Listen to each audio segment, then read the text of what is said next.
Hello, everybody. Welcome into Talking Fitchburg on this Thursday, September 24th, 2020. Jeremy Crosby here. Hope you had a wonderful day. A little gloomy out today, but still nice temperatures. A little rain in the forecast as well, as you learned this morning on your TF update. Andrew, thanks for filling in for me this morning. I was in the office this morning early helping out with the CETA meeting. So Andrew got to step in. You don't get to see him very often, so when you do, you got to take advantage of watching those updates. And we appreciate you being here for TF. We got a busy show for you here. Get you updated on the latest headlines, including stoplights are active at a new intersection. Well, it's not a new intersection, but stoplights activated intersection today. Blinky. We'll talk about that coming up here in the headlines. Then we're going to take a look back. Last week, we took you out on a tour at Hop House. Want to make sure you had an opportunity to watch that on a replay here in the digest. And then we're talking with my friend Tiffany over at the Better Business Bureau about scam prevention. Yeah, we want you to take some steps to avoid some scams. I just got myself into one almost. So it's for a guy who talks about it all the time. It can happen to anybody. So we'll talk about that coming up here in the guest segment. But first, we do kick it off with the headlines. And the stoplights are now active. That's right. Over on County Highway MM and Lacey, they are active and good to go. Yeah, they were on a flashy mode starting on Tuesday. And became active, and now will be set for life, or as long as there's stoplights there. And so when you're coming into this intersection, please remember to slow down. And speed limits didn't change in that area. Speed limits stayed the same, but the stoplights are in. And that's to help with getting in and out of that new neighborhood, plus with the new Oregon school being over there as well. Good safety at that intersection. So wanted to get that out there today, so you know if you're passing through. Other construction updates to tell you about. I know it's not Wednesday or Monday, but a couple of things have been updated. Traceway Drive and Post Road are now open. Yeah. Greenway Cross, however, still closed at Bryan. We'll talk about that. But the Traceway and Post Road, those are both opened up again with the help of Cindy Yagi, who helps out with the coalition there of the Fitchburg Road Construction Projects. Bill Balke and the great construction folk out there, they've got that intersection open, especially when at Traceway. That was a big one to get open and moving forward. At Greenway Cross, west of Fishhatchee Road, as mentioned, that still is closed as they work on that roundabout there. I want to put out there that you can still use the frontage road. The Beltline frontage road will remain open. And you're encouraged to use Coho Street to access local businesses in that area. And that work will continue on here through, rest of October. All right, time is running out to get your census taken care of. Like next week. Yeah, you got to get this done. Respond to the 2020 census online, by phone, or by mail today. Regardless of how you choose to respond, your information is kept confidential and can only be used to produce statistics. Your response cannot be used against you in any way. Learn about the census, 2020census.gov. Yeah, next week is the final week here for the census. All right, an update to the mask order came out earlier this week, and I want to make sure we got it read here on this show. So that mask order coming as this, Governor Tony Evers declared a new public health emergency in Wisconsin due to the recent surge in cases among young people and issued a new face covering order effective immediately. Order number 90 or executive order number 90 and emergency order number 1. Both orders are effective immediately and will expire after 60 days or within a subsequential superseding order. Governor previously declared a public health emergency under executive order number 82, which remains in effect. And with the start of the school year, Wisconsin is seeing a surge in cases, especially among young people. In fact, 18 to 24-year-olds have a case rate 5 times higher than any older age group or other age group. The significant increase has only occurred within the past month and appears to be driven by in-person social gathering. Last week, 8 Wisconsin cities were listed among the top 20 cities in the United States where COVID cases were rising faster. And 6 of those 8 cities have University of Wisconsin system campuses. So very important here that you do follow in on keep up on your mask wearing, social distancing, and more. This hasn't gone away. It's still active. And we want to make sure that you plan accordingly as this pandemic continues. All right, Madison South DMV is open and ready to serve you, the South Madison residents. We've expanded the DMV service into your neighborhood. Stop by and take care of your driver's license and identification card needs. It's Tuesdays and Thursdays, 7 a.m. to 5 p.m., 1810 South Park Street, Suite 205.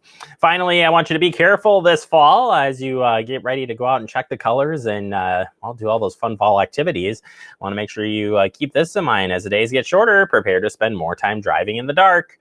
Be alert on the roads. Car versus deer crashes peak during the fall months. Be patient and give space to farm vehicles during harvest season.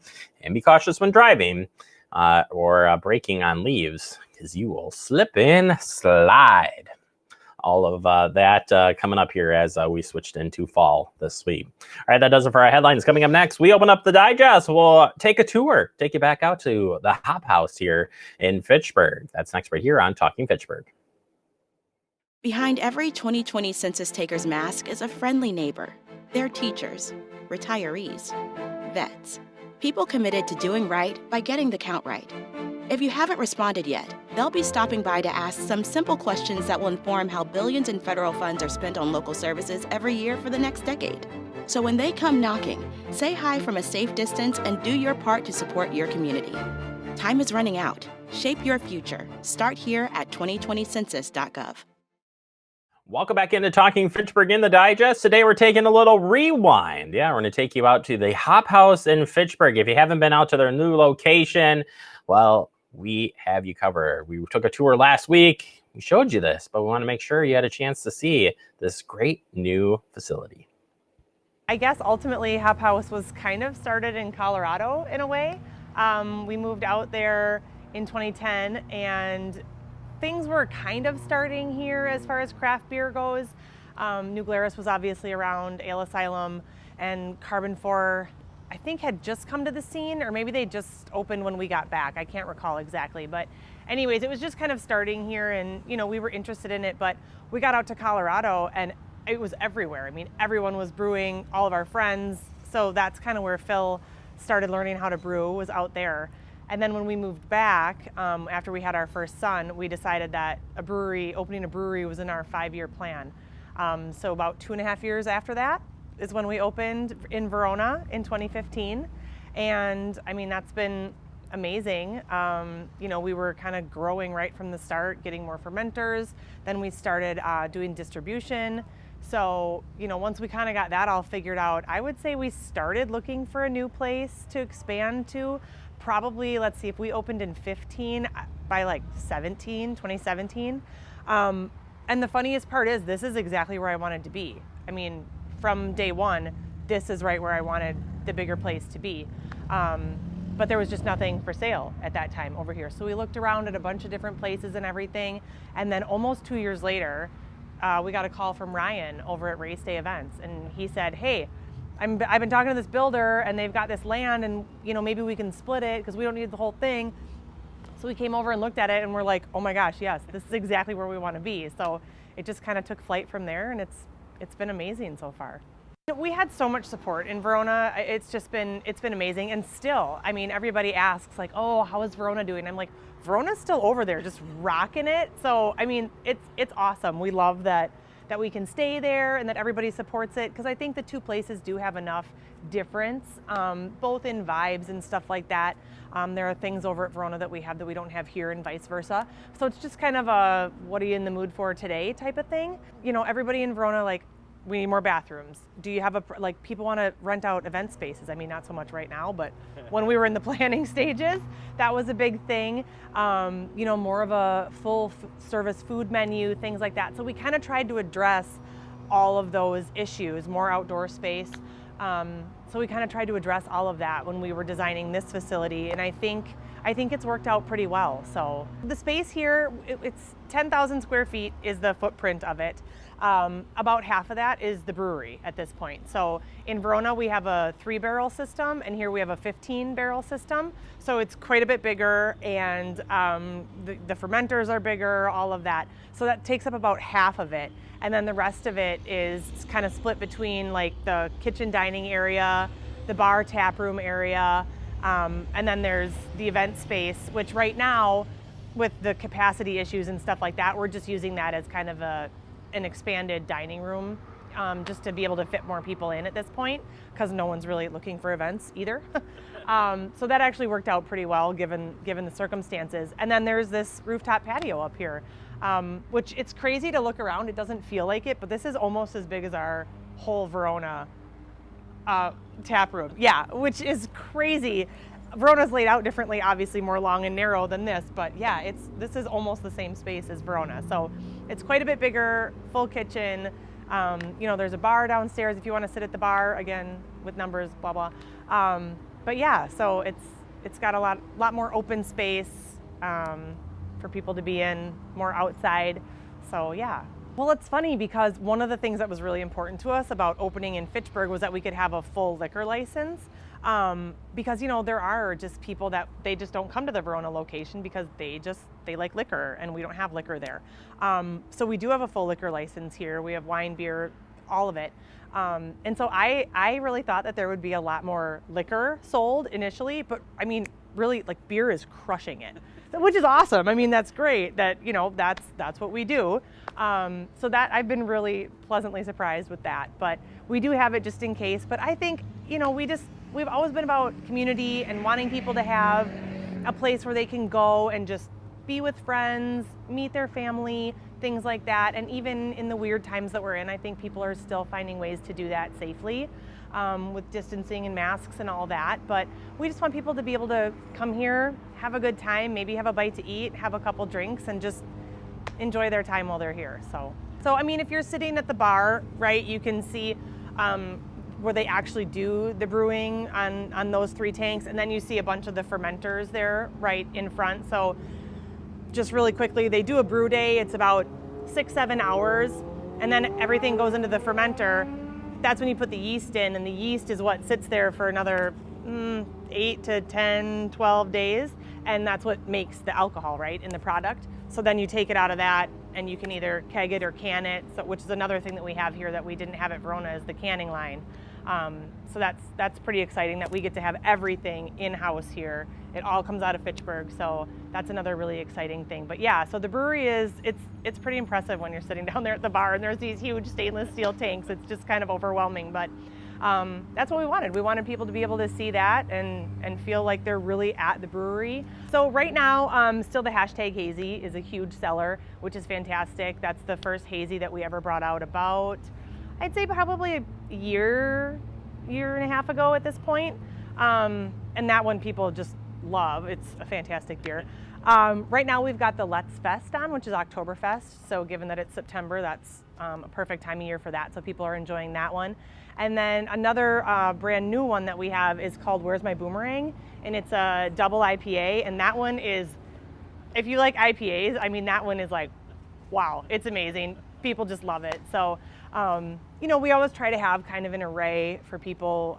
Obviously, we're called Hop House. We do enjoy the hops. We do like the IPAs. But, you know, we've got other beers on. We've got a blonde ale. We've got a Scotch ale. You know, the Oktoberfest. We try to kind of have a little something for everybody is kind of the goal. So there's once we get hashtag out in the market, that'll be kind of the 5th core brand that they call it. So it's the Plaid Panther Scotch Ale, Magic Dragon Double IPA, the Hidden Stash IPA, Sweet Sunglasses Blonde Ale, and then once hashtag gets out in the market, that'll be the Hazy IPA. That'll be the 5th staple, so that you can get those year round. Right now you can't really get any of them in packaging because with all the kind of glitches of the canning and everything, that's all really low. But hopefully this week we're canning and then it'll get back out there pretty soon. But yeah, those are the 5 staples that you can kind of always find here in Verona out in the marketplace. I think just the ability to have, it's certainly a much larger system than what we have in Verona, but it's smaller than what we were brewing on when we were distributing, when Octopi was brewing everything. They had 50 barrels. So when you're doing that much at a time and kind of working with their schedule, it's hard if something starts to run out and you didn't, realize it, or all of a sudden there was a run on it for who knows why. And then to kind of catch up with that, it's really difficult when you're working with someone else's schedule. Whereas here, if the distributor calls us and they're like, hey man, people are ripping through Magic Dragon right now, we are really gonna need more than we thought of that, we can move our schedule around a lot easier to get that started. And then, it's about 2 weeks out instead of saying, well, they couldn't get us on the schedule for 2 months, so we're looking at 3 months until you can really have product. So that'll be a really nice thing to have, just a fresher product, everything like that. So we're really looking forward to just having that flexibility of just trying to keep up with the market demands and keep everything as fresh as it can be. Yes, it's been great. I mean, people in Fitchburg are really excited. We've had some smaller groups kind of from the businesses around here, Sub-Zero, Pro Mega, those kind of places, people from the city. There's a couple neighborhoods right across the street here. We see people kind of walking back and forth all the time. So it's just really nice. We feel really appreciated, and we're just really excited to be in Fitchburg because I think they're really excited to have us. So that's always a really great feeling to have. So we're just genuinely excited to be here and excited that the people of Fitchburg are excited as well. Right now we've got lunch every day. We open at 11 every day except Monday. Monday we open at 4 just for dinner service. Eventually, we're planning on starting like a brunch on Saturday and Sunday. We've got to get the kitchen a little bit more fine-tuned first, and we didn't want to overwhelm it and everything. Plus, with the way things are right now, with the churches aren't really open all the time, so stuff like that. But yeah, eventually, more stuff coming. We're trying to run some specials and things like that through the kitchen, and they're doing a great job. Of just coming up with new and exciting flavors, and everybody's been really happy with the menu so far. So yeah, we're just excited to keep it going and see where it takes us.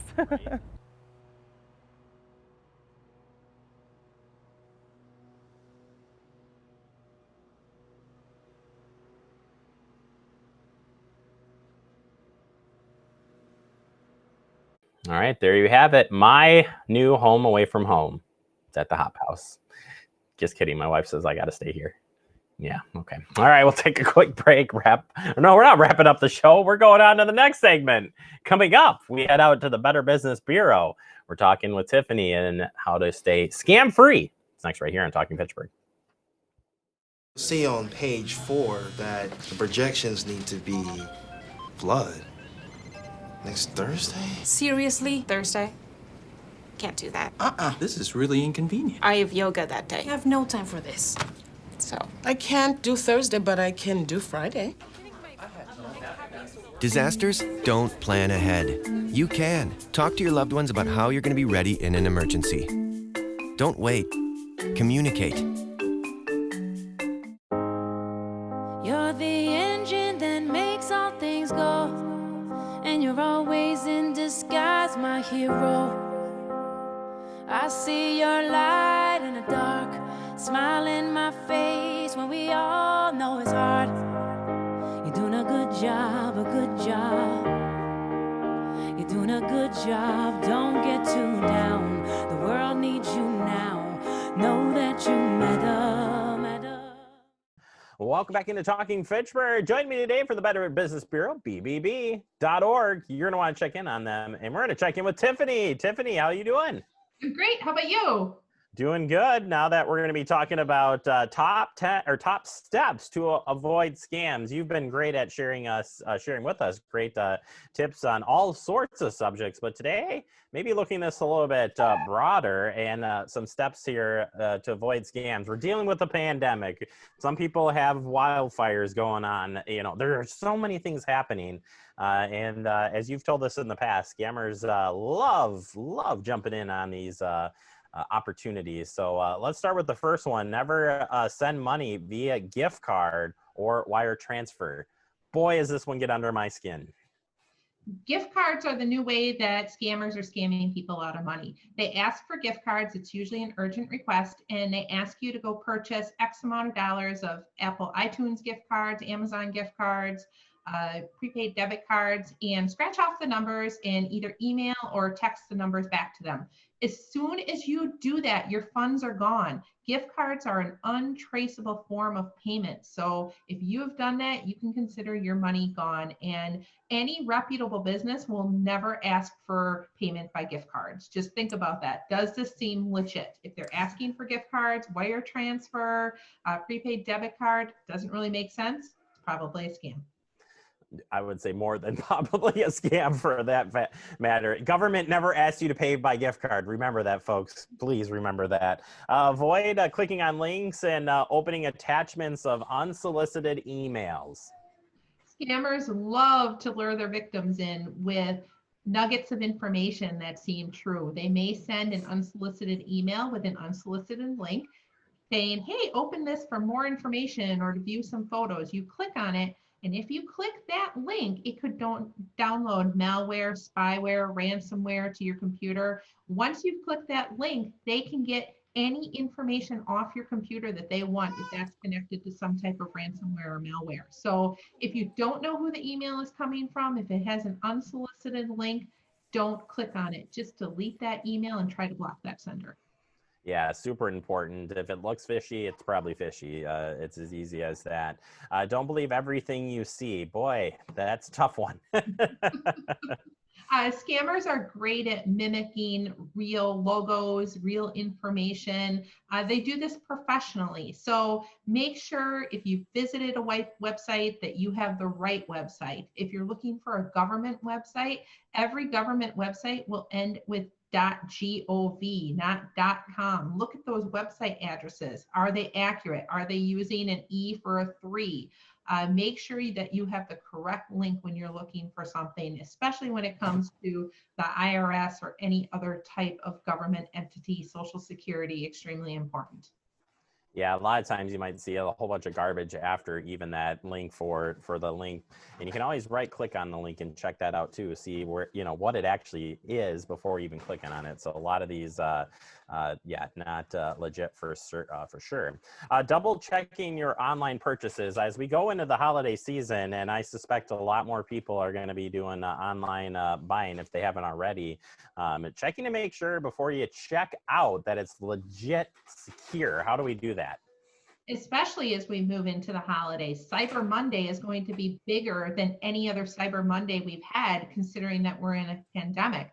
And it's so important when you shop online and you're on an unfamiliar website that you've never heard of. Make sure that you're looking for the HTTPS in the website address. You also want to look for that little padlock. As you're looking through the website, make sure that it looks legit. Unprofessional websites, scammy websites do look legit sometimes, but there's always those things that throw you off, those red flags. You may see spelling errors or typos. If you see that, red flag that it could be fake. You want to look for contact information. Does it have a real address, and does it go to a place of business? Is there a phone number where you can reach somebody, not just an email address? You want to look for a privacy policy. Do your research before you click that checkout button. Extremely important to do so. Absolutely. And you can hear my son in the background. He's telling you, double check it, Dad. No question about that. Use extreme caution with dealing with anyone you've met online. This one's a tougher one because a lot of dating apps and stuff, are that's where people meet now. So how do we read between the lines on this one? Scammers are pros at luring their victims through online platforms, either dating or social media, chat rooms, any way that they can lure their victims. Do your homework, extremely important to do that. Do backwards searches on photos. Make sure that the person that you're talking to is real. If it seems too good to be true, it probably is too good to be true. So really do your homework. Don't send money to anybody that you've met online that you haven't met in person. This also happens with puppy scams. You meet a brand new puppy online, but the puppy doesn't exist. So don't send any money to anybody that you've never met. Yeah, very important. It goes right into this next one too. Never share personal your personal information. Don't share it with people. If somebody has contacted you unsolicited and you did not reach out to them and they're calling you to verify a social security number or telling you that your social security number has been compromised or they're looking for banking information, that should be a red flag enough to make you see, think this doesn't sound right. So be very wary. Don't trust your caller ID. Phone numbers can be spoofed. If you get a caller ID that says law enforcement is calling or the IRS, those government agencies, with the exception of law enforcement, will never call you unsolicited. So be very, very careful with the information that you're providing a caller that you haven't reached out to. I'll tell you, if you just ask one question on some of these scams, if you happen to do answer and talk, you ask like one legitimate question, they generally hang up. So, it doesn't take much. However, there is pressure that comes from scammers, and you don't want to react immediately, at any point when you're talking with somebody you don't know and or even questioning. Scammers always are urgent. It's always an urgent request that you need to do this now. Scammers don't want you to have time to research it or talk to friends or family members to figure out if it's true or not. So if somebody is asking you for a urgent request, it doesn't make sense, red flag that it's most likely a scam. Yeah, absolutely. And, finally, as we're running out of time here, we'll just the social media platform. I bet you, Tiffany, you can't say it enough. You got to be cautious on what you're sharing out there when it comes to any social media platform. Make sure that your privacy settings are the way that you want them to be on social media platforms. Only become friends or linked with people that you actually know. Scammers do use social media platforms to lure their victims. So you want to be really, really careful with who you're friending, who you're linking with, and who you're communicating with through those platforms. Yeah, absolutely. Super important stuff there. Tiffany, thank you so much for going through that. It's a lot of information there. But if you want to learn more or on any of these topics, the BBB has got so many great things out there for people to check in on. Lots of resources on bbb.org. Fantastic. Tiffany, thank you so much for sharing. Stay safe out there, and we'll check back in with you next month. Thanks for having me. You betcha. All right, I'll take a quick break. More to come. You're watching Talking Fitchburg. ¡Sam, Elmo! Hola, Julia. ¿Estás lista para tocar con nosotros? Yo tocaré mi clarinete. Y Elmo tocará su tambor. Tambor ruidoso. Bueno, ya sabes qué hacer, Julia. Julia sabe. Dado el autismo de Julia, los sonidos pueden ser muy fuertes. Y hace música a su manera. ¡A tocar! La detección temprana del autismo puede hacer una diferencia de por vida. Conoce más sobre la detección temprana en detecciondeautismo.org. Our hearts are made stronger by how we treat others. Put her there. The light you share can impact those around you, but so can the darkness. Later, twerps! Did Pete saying mean things bother you? So when you reach out to another person, take a moment to consider how they will feel and let your heart be the key to making a difference. Because of you, someone's entire day, year, or even life can change. In every heart, there's hope.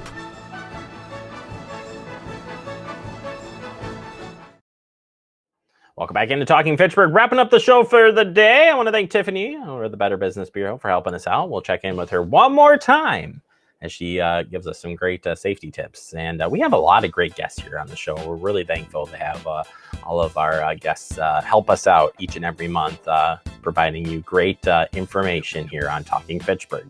Speaking of great information, Andrew and Facebook, what do they all have in common? I don't know, but you should join us and stay connected with Effect TV. This is what happens when I'm very tired. That's all I'm saying. You can stay connected through Facebook, YouTube. Christy, you could do it too. Roku, Apple TV. You should download the app today. That's my wife. I'm so happy. Have a great day, everybody.